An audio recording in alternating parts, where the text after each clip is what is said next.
Rapists and child molesters falling through the cracks. Tonight, only on Action News, we expose hundreds of people not appearing on public sex offender registries created to keep your family safe.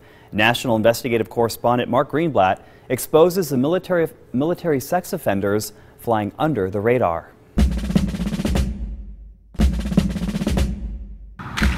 They fight for duty, honor, and country. But some break the code, committing sexual assault while inside the ranks and flying under the radar when they get out. Police in 3 states launched a manhunt in response to our reporting, looking for Army Specialist Basil Dwayne Kingsbury. Right now, we don't know where he is. The Army convicted him of rape and forcible sodomy. Sentenced to 11 years, he was back on the streets by 2005, but He needs to register. last June, Kingsbury was arrested at this South Carolina apartment complex for domestic violence.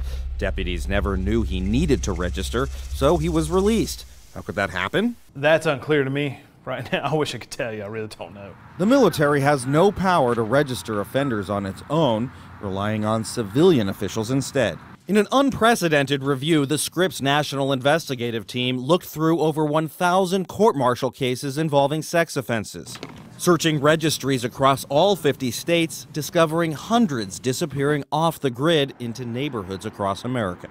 Federal law requires civilian sex offenders to register before they're released. Not so for military sex offenders. The Department of Defense trusts the criminals to register themselves after they get out, when they become the problem of civilian officials. The Army convicted Private First Class Zyman Casey for indecent acts on a young girl. He never registered after moving to Houston. Texas finds no record of being told he was coming, but Casey found a new victim. He's now serving 16 years in Texas for aggravated sexual assault of a child, which is why we went looking for this unregistered sex offender. Have you found Basil Kingsbury yet? Not yet. You're looking. Oh, yeah. Oh, yeah, we're looking. He's Vernon Keenan, director of the Georgia Bureau of Investigation, reacting last October to what Scripps uncovered. GBI had Kingsbury in its sights 9 years ago.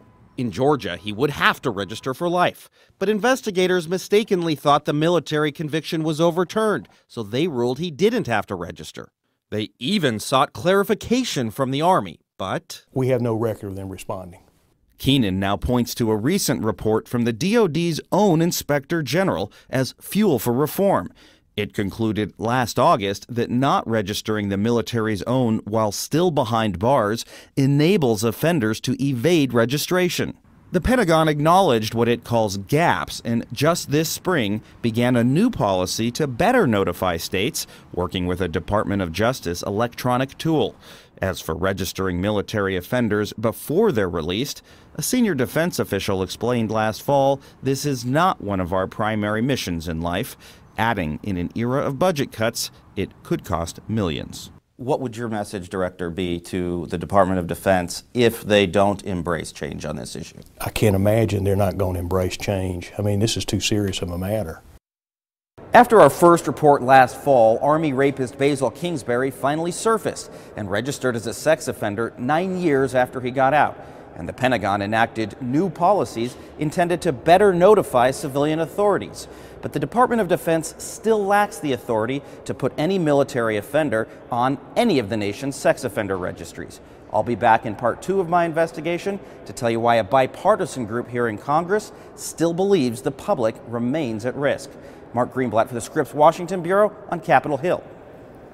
And we will have part 2 of our Scripps National Investigation Under the Radar coming up tonight at 11.